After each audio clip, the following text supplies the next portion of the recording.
a la clase de Panorama Bíblico. Estamos comenzando el Nuevo Testamento esta noche y vamos a orar para comenzar nuestro tiempo juntos, ¿no? Padre Celestial, te damos gracias por tu bondad, tu gracia, tu presencia en nuestras vidas, por haber inaugurado tu reino, Señor, que está progresando día a día bajo tu guía, tu poder, tu Espíritu Santo, según el plan del Padre. Pedimos que nos ayudes en estas semanas, en esta noche, a entender algo más de tu palabra. En el nombre de Cristo Jesús. Amén. Si tienen una Biblia, abren por favor en Lucas. Les advertí tratar de estar leyendo en Lucas, ¿no es cierto? Para adelantar un poco. No sé si han podido adelantar un poco la lectura en Lucas, algunos. Entonces, la idea es para la próxima semana tener completado la lectura. ¿Perdón? Vamos a tener bebida. Bueno, muchas gracias. Okay. La idea es de tratar de tener completado la lectura de Lucas. El uso del libro no va a ser tan intensivo esta noche, pero vamos a dar sus inicios. Esta noche va a ser más la panorama de entrar en el tiempo del Nuevo Testamento y algunos matices de Lucas también, pero la próxima semana ya será propiamente hablando quizás la comparación o homologar un poco los cuatro evangelios y ver esta parte la próxima semana. Bien, entonces en Lucas, una de las porciones favoritas de este libro es precisamente los primeros dos capítulos de Lucas.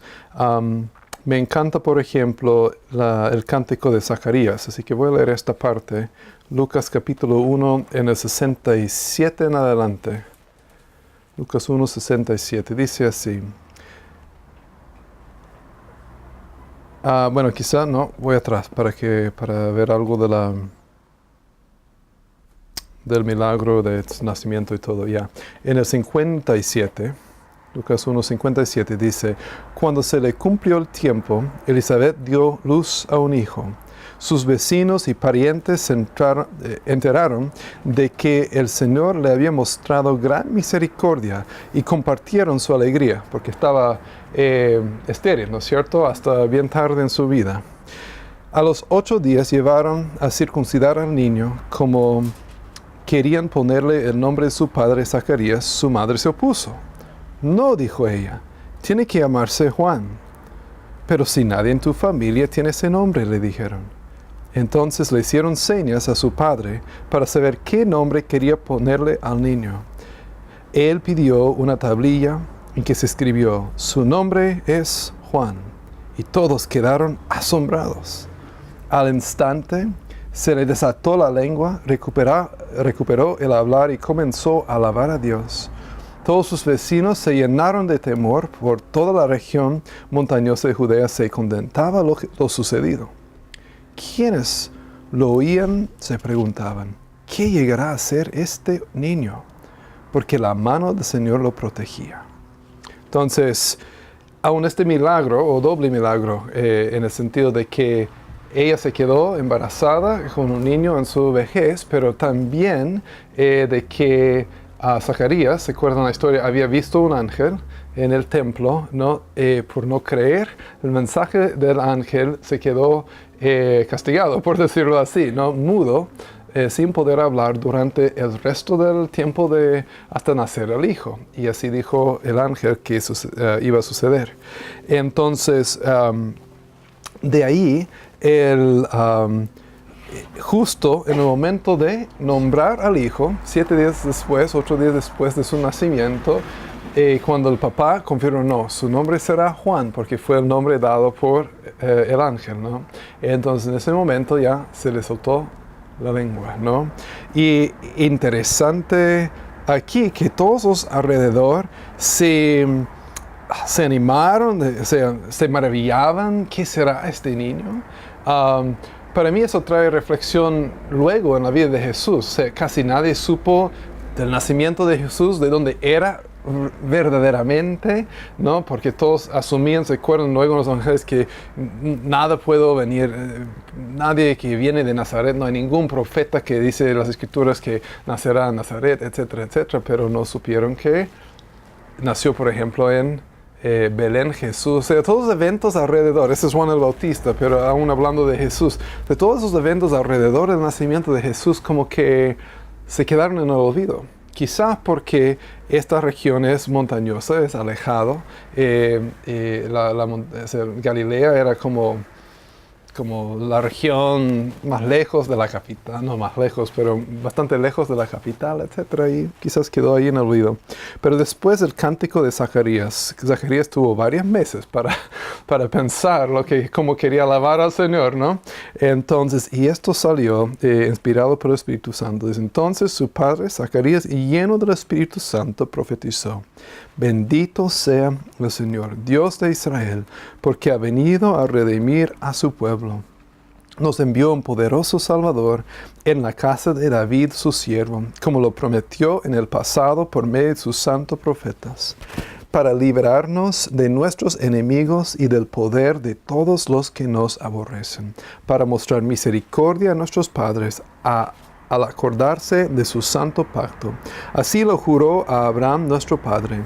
Nos concedió que fuéramos libres de temor, al rescatarnos del poder de nuestros enemigos, para que le sirviéramos con santidad y justicia, viviendo en su presencia todos nuestros días.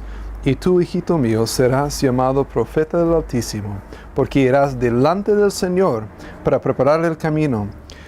Darás a conocer a su pueblo la salvación mediante el perdón de sus pecados, gracias a la entrañable misericordia de nuestro Dios.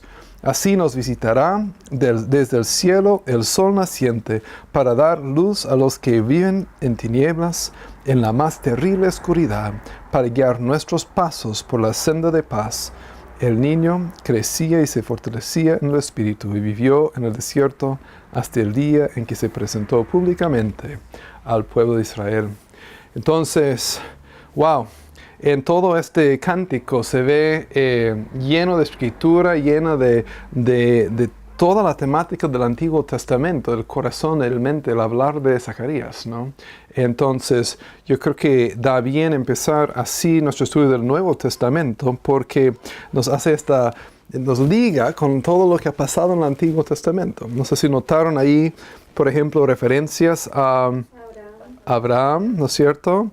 A la casa de David, su siervo, como fue prometido, ¿no? Por medio de tus santos profetas, etcétera, ¿no? Entonces, acordarse de su santo pacto, ¿no? Entonces, tenemos todo este vínculo, todo este, no sé, como un tejido, ¿no? de estos elementos del Antiguo Testamento aquí expuestos en esta alabanza, en esta profecía o cántico de Zacarías.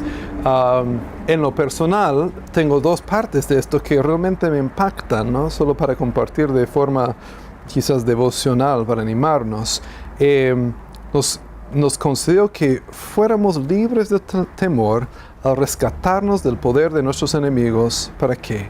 Para que le sirviéramos, con santidad y justicia, viviendo en su presencia todos nuestros días. Zacarías era sacerdote, ¿no? Su trabajo era de servir por periodos, por turnos al Señor en el templo. Y obviamente los enemigos ya pues a lo mejor son las naciones que, en este caso Roma, que se había apoderado de ellos, etc. Pero aquí él está viendo de que la venida de mi hijo, que va a ir delante del Mesías, es este proceso. Ya vamos a como romper las cadenas que nos ataban, y vamos a poder realmente servir en santidad y justicia y sin temor todos nuestros días. Me anima también de que tenemos así Cristo, que nos permite servirle a Él sin temor, en santidad, en justicia, por el poder de su Espíritu que vive en nosotros. Por otro lado, me encanta lo que Zacarías dice en cuanto al ministerio de Jesús, ¿no? Porque él dice que irás en el 76 delante del Señor para prepararle el camino, ¿no? Y darás a conocer a su pueblo la salvación mediante el perdón de sus pecados. ¿Se acuerda del nuevo pacto? Y lo que realmente era nuevo en el nuevo pacto era la eficacia del perdón de los pecados, ¿no? De que esto iba a ocurrir a base de lo que haría Jesús. Y esto es gracias a ¿qué? A la santidad del pueblo de Israel, como Israel ha estado empeñándose y trabajando duro para vivir vidas santas. No es por la obra de Israel, no es porque han guardado todos los sábados a perfección, no es porque han memorizado todo el Antiguo Testamento, algo así. Es gracias, según el 78, gracias a la entrañable misericordia de nuestro Dios, ¿no? Entonces, yo veo aquí un precioso recordatorio de todo lo que es el pacto y los inicios del cumplimiento del pacto nuevo, del nuevo pacto en la sangre de Jesús, ¿no? No sé si tienen otras reflexiones, otras ideas referente a esta sección de la palabra. Bienvenido sea, si es que alguien tiene un comentario. Si no, vamos a mantener estas ideas en mente. Vamos a volver a Lucas en unos momentos. ¿Qué quiero hacer ahora? Yo creo que quiero hacer como un recordatorio de dónde estábamos en la Tierra Santa, justo en la sección, ustedes no estaban en ese momento, pero en la sección anterior repasamos 5 mapas claves de la tierra de Palestina y también de la zona más amplia, para darnos como aspectos claves de la geografía física y política de todo el Medio Oriente en el tiempo de Abraham, por ejemplo, y luego durante el Antiguo Testamento. Ahora vamos a ver algo referente a esto, pero también al Nuevo Testamento. Entonces aquí tenemos la tierra prometida, Palestina o Canaán, si quieres llamarlo por estos nombres. Solo recuerdo, porque vimos esto en la sección anterior, tenemos un planicie, ¿está así? Planicie costera acá, o sea, un borde costero bastante bajo. Al principio, la segunda sección es una cordillera central, ¿no es cierto? Aquí. En esta sección ocurre la gran mayoría del Nuevo Testamento, o de la vida de Jesús, por lo menos en este lado, al oeste de lo que es el Jordán, ¿no es cierto? El río Jordán. Tenemos el valle del Jordán, aquí mismo, en medio, ¿no es cierto? Y al otro lado tenemos la meseta oriental. ¿Okay? Entonces, esas son las grandes secciones, y creo que aquí tenemos como una allá. Y aquí puedes apreciar un poco la elevación transversal, más o menos, o sea, no tanto más elevado de los 0 metros sobre el nivel del mar en la planicie, ¿no es cierto? Después la cordillera, sí, exacto, el Mar Muerto es el punto más bajo aquí, pero representa también que mucho del Valle del Jordán está bajo nivel del mar mismo, ¿no es cierto? Y la meseta oriental sube otra vez casi a la par, un poco más que la cordillera central, ¿no es cierto? Entonces, solo para darnos una idea, y estos PowerPoint también los puedo pasar si es que no los tienen todavía. Aquí hay otra visión de la misma, ¿no? O sea, girando un poco el mapa, con la misma, o sea, más o menos esto representa donde vimos esta sección transversal la vez pasada, pero aquí desde la costa, Jerusalén, aquí un declive bastante empinado, hasta Jericó, por ejemplo, y aquí la meseta. Entonces, cuando vemos en Salmos, etcétera, que subía a Jerusalén, nosotros por subir entendemos subir al norte del mapa, ¿no? Pero ellos entendían en términos geográficos, subí porque subí. A lo mejor alguien hoy en día de Santiago diría, subí a los barrios altos, ¿no es cierto? ¿Por qué? Porque está inclinado levemente toda la ciudad de Santiago así. Entonces no es de subir como al 5 Norte, sino subir en elevación hacia la cordillera, ¿no? Entonces, esto es un poco la orientación. Vamos a otra de la misma, que tenemos las 4 regiones de que hablábamos, ¿no es cierto? Y estos son términos redondos, ¿no? Pero en general entre 600 metros a 1000 metros sobre el nivel del mar en toda la cordillera central, que es como donde ocurre la mayor parte de la acción, el mar, Jerusalén, Jericó. Entonces hay como 1000 metros de diferencia más o menos entre el Jerusalén y Jericó para subir. Bastante si lo vas a hacer a pie, ¿no es cierto? Muy bien, entonces, ¿se acuerdan si estaban en las clases del Antiguo Testamento? Aquí tenemos las naciones que vimos. Quizás falta uno, no, yo creo que estamos bien.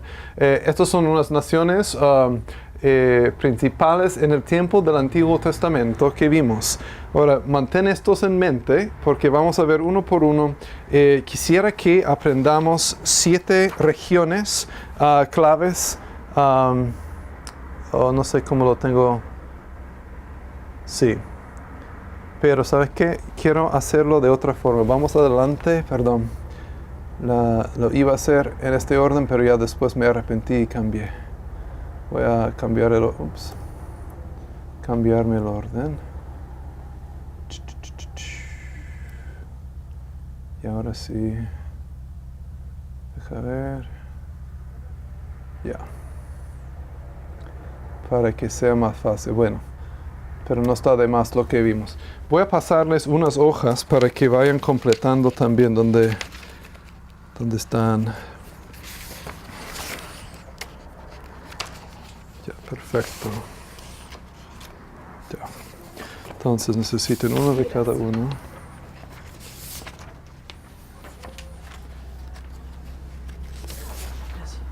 Ay, perdón. Uno marcado 6 y uno marcado 7. Vamos a verlos en este orden porque habían 5 antes en la clase y pueden compaginarlo con estas, ¿no? Es una que dice 7 ciudades o pueblos, poblaciones o si quieres llamarlo así, claves en la vida de Jesús, ¿no es cierto? Entonces vamos a verles, uno por uno. Ya, primero tenemos Tiro, ¿no? Al norte. Tratan de ubicarlos en su mapa, pueden ponerlo con... Los he puesto todos los escritos así a propósito al este del Jordán, porque compagina menor ya cuando escribes los lugares después, ¿no? Tiro, Capernaum. Ya. ¿Cuál es la importancia? Pero mientras vamos escribiendo, ¿cuál es la importancia de Tiro? O quizás mejor es escribir todo y después repasamos, ¿no es cierto? Capernaum. Nazaret, ¿cierto? Y después 3 acá abajo. Jericó, faltó el acento, perdón. Jericó, Jerusalén, Betania y Belén.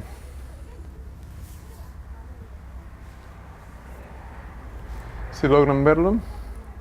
Entonces, Tiro, Capernaum, Nazaret, Jericó, con acento en la O, Jerusalén, Betania y Belén.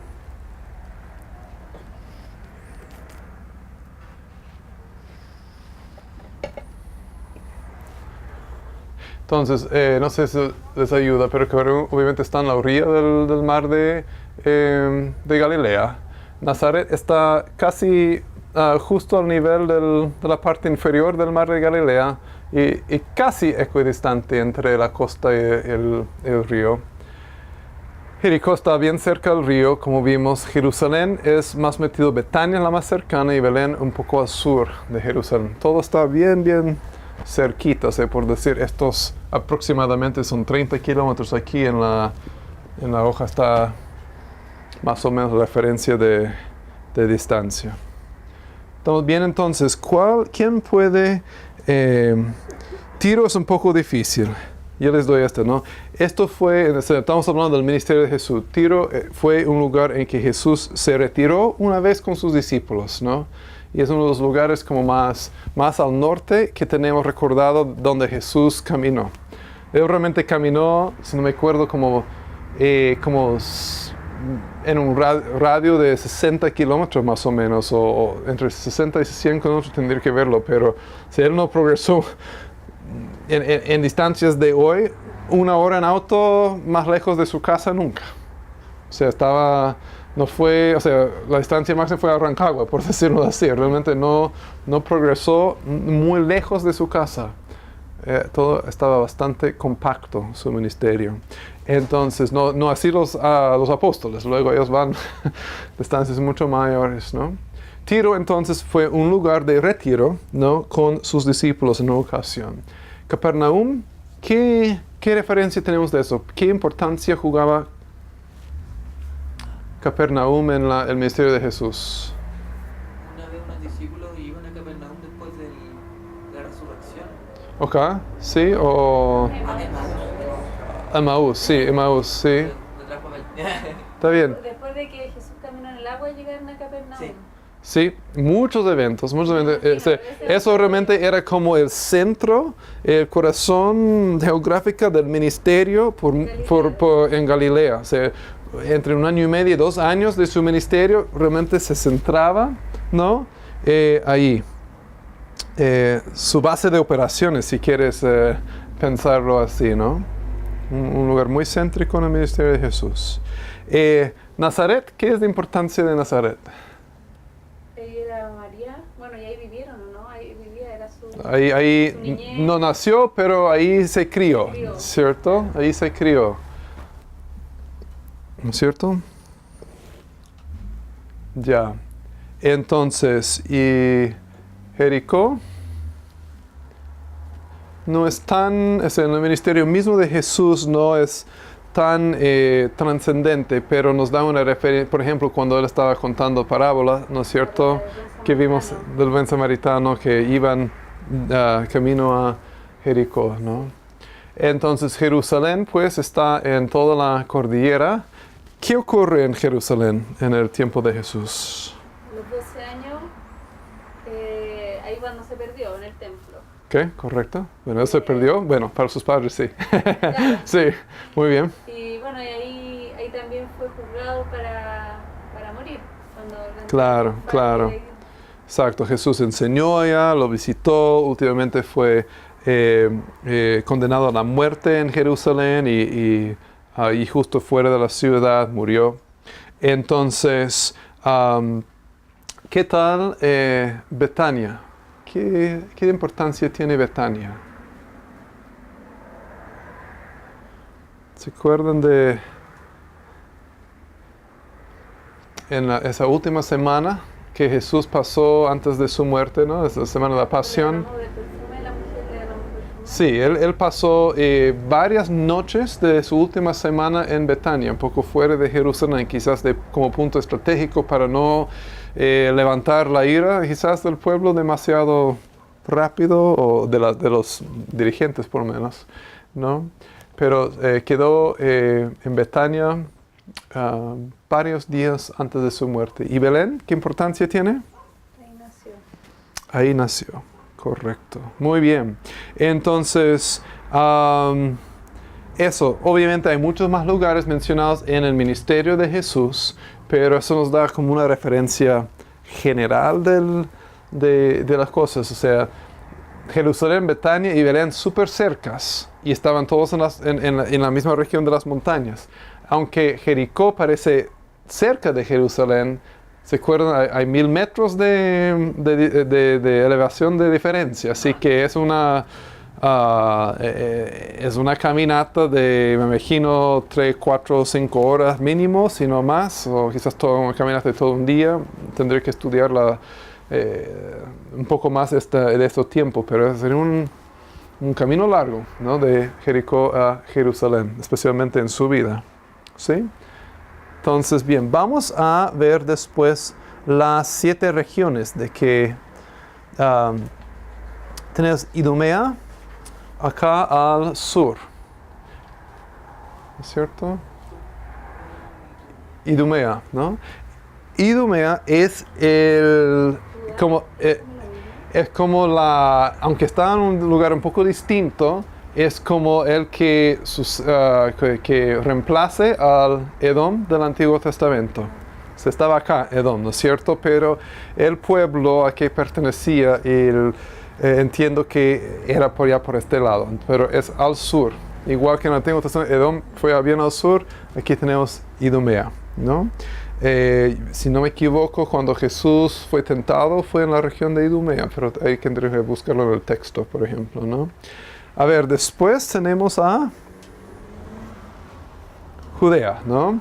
Se refiere más a Judea que Judá, ¿no? Ya en el Nuevo Testamento. Judea es la área, pero reemplaza el mismo área en que ocupó Judá en el Antiguo Testamento, ¿no? Entonces, Judea ya es un lugar de judíos, de gentiles, mixtos, ¿qué piensan? Bueno, está Jerusalén ahí. Sí. Hay muchos judíos. Exacto, sí. Judea es bastante judío, o sea, esta región, muchos No judíos. está mezclado con Samaria. Sí, exacto. Ahora, Samaria, ¿no? Es más al norte y está en la región, en el Antiguo Testamento, que está en la región que en el Nuevo es Samaria. ¿Qué estaba aquí en el Antiguo Testamento? No, de este lado era Judea. La capital del Reino Norte era Samaria, ¿no es cierto? Capital del Reino Sur fue Jerusalén. Capital del Reino Norte fue Samaria. Entonces ahí está nuestra clave para asociar. Entonces Israel, que fue el Reino Norte, ¿no? Ocupaba más o menos las mismas regiones o algunas de las mismas regiones que Samaria, ¿no? Aquí en el mapa del Antiguo Testamento estaba Israel aquí en vez de Samaria. Entonces Samaria es una región y esta, hablando étnicamente y religiosamente, es como medio judío, ¿no es cierto? Es una mezcla, es una mezcla de tradiciones judías y etnia judía con lo que estaba en la zona antes. Entonces es una mezcla, ¿no es cierto? Y odiado por los judíos. Aquí tenemos Galilea, ¿ya? Que ya hablábamos, es una región un poco montañosa, un poco retirada. La gente no pensaba que Galilea era un lugar importante, sino un lugar retirado de por allá. Y aquí, Fenicia, ¿no? Y Fenicia, a ver, Galilea es mixto, pero no así mixto como Samaria, sino judíos y gentiles. No era como el tribu mezclado quiltro como era Samaria, ¿no? Eran judíos o gentiles, los dos estaban conviviendo en la área de Galilea. En Tiro, perdón, no Tiro, en Fenicia, gracias. Ahí vemos, era mayormente gentil y en la edad moderna es el Líbano, ¿no? Líbano. Entonces, a ver, ¿qué más tenemos? El Decápolis. A ver, para ayudarnos, Deca, 10, polis, ciudades, 10 ciudades, ¿no? Eran las 10 ciudades en este lado. Era un lugar grande, pero es así, ¿no? Es como pieza de un pie, algo así, ¿no? Del Decápolis. O sea, abordaba hasta una cierta parte del mar de Galilea y iba así. ¿Ok? El Decápolis. ¿Y eso era gentil? Mayormente, bueno, mezclado. Judío y gentil también, igual que, bueno, Galilea, igual que Galilea. Samaria es ya una raza mixta, digamos, ¿ya? Como mestizo, por decirlo así, ¿no? Ya, pero en Galilea y Decápolis es judíos, o sea, 100% judíos y gentiles conviviendo, pero no mezclados por sangre, sino dos pueblos conviviendo, ¿sí? Entonces, Perea ya es, modernamente es Jordán, es a este lado, justo esta sección, es una sección más o menos pequeña, así, en este lado oriental, al oriente del río Jordán, ¿no es cierto? Bien, y Perea... ¿También así no tengo claro, necesitaría ver esa parte. No lo tengo claro. Ahora, y si llegamos a combinar los dos, ahí tienen las ciudades principales, junto con entonces Tiro, pertenece a Fenicia, ¿cierto? Nazaret y Capernaum, los dos están en Galilea, ¿no? Y estos 4 pueblos importantes todos están en Judea. ¿Estamos bien? Obviamente pueden ver en sus Biblias, también de buenas Biblias de estudio, tienen mapas, o sea, mucho más elaborados que esto, pero la idea, si no estaba en la otra parte del curso, la idea es de grabar, aquí son 7 y 7, de grabar en nuestras mentes estos 7 lugares. Y a esto podemos ir añadiendo otros lugares, otros nombres, porque si ya sabes por dónde está Nazaret y alguien te dice, bueno, tal pueblo es un poco al sur de Nazaret, bueno, ya tienes una idea, ¿no? Entonces, y en un futuro, o sea, ya para la evaluación, como la vez pasada, a veces damos como un mapa en blanco o quizás con los puntitos y ya tienen que llenar dónde van los diferentes pueblos, ¿sí? Entonces, ¿alguna pregunta hasta ahora sobre el mapa o otra cosa que les ocurre por ahí? Muy bien, entonces vamos a ver qué más. Esto ya vimos, esto es del Antiguo Testamento ya. Perfecto. Entonces, ya, vamos a dejar esto allá entonces para recordar. Entonces, si quieres combinarlos en una sola, se pueden de esa forma, ¿no? Entonces no enumeré este como un nuevo mapa, solo dejé como un plus, algo extra. Muy bien. Entonces vamos a hacer un breve repaso ahora. Lamento que no tengo tantos apuntes impresos para esta noche, pero a veces es bueno variar a la vez. Entonces, ¿cuántos libros tenemos en la Biblia? 66. 66 total, ¿no es cierto? ¿Cuántos en el Antiguo Testamento? 39. Muy bien. ¿Y cuánto en el Nuevo? ¿Cuánto era? 27, correcto, ok, perfecto. Entonces, y en el Nuevo Testamento podríamos dividir los libros en secciones, ¿no? Empezamos el Antiguo Testamento hasta cierto modo con libros históricos, ¿no? Y también lo podríamos hacer en el Nuevo Testamento, ¿no? Porque los evangelios son históricos, ¿no? Narran la historia de la vida de Jesús de una perspectiva muy especial, pero son históricos. Después de los 4 evangelios, ¿qué tenemos? ¿Cartas? Justo Perdón, antes de las cartas. Hechos, perdón. Sí, Hechos, exactamente. Los Hechos de los Apóstoles, ¿cierto? Que también es historia, ¿no es cierto? Entonces, incluso, ¿quién escribió un evangelio y a la vez Hechos? Lucas, ¿no? Es como tomo 1 y tomo 2 de una sola historia, ¿no? De la perspectiva de Lucas. Ya, si vamos de ahí, ¿qué tenemos después de eso? ¿Qué tipo de...? Las cartas, exacto. Cartas o epístolas es la misma, ¿no? Y la gran mayoría de las cartas fueron escritas por Pablo. Tenemos los de Pablo. ¿Y son, alguien sabe? Muchas. 13. Son 13, ¿ya? Y algunos están escritos a grupos grandes que llamamos ¿qué en Corinto? Las iglesias, ¿no es cierto? Escribió a iglesias y también escribió a individuos, ¿cierto? Y a iglesias escribió 9 y a individuos 4, ¿no?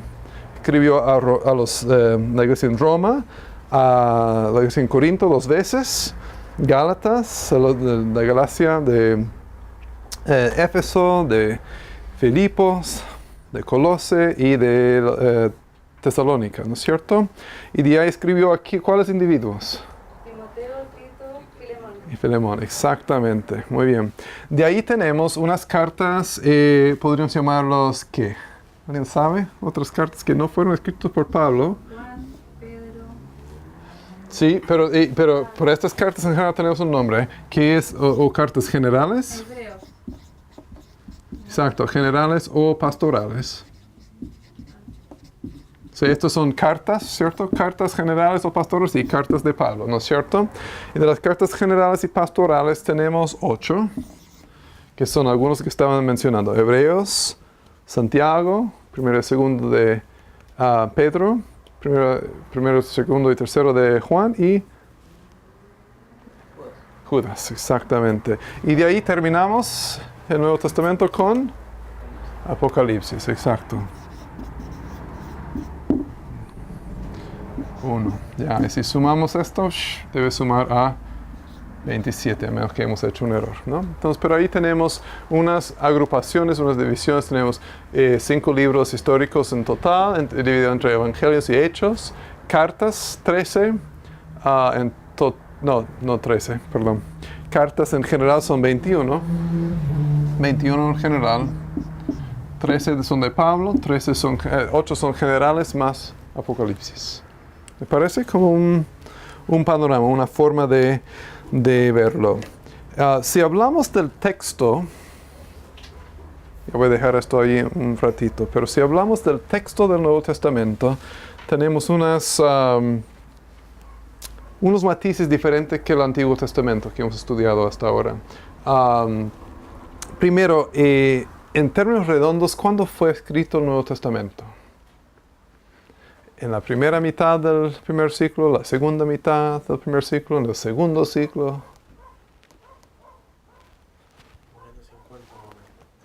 Sí, a partir del 45, año 45, 50, hasta 95 más o menos. Entonces, en términos redondos, para tenerlo en general, la segunda mitad del primer siglo.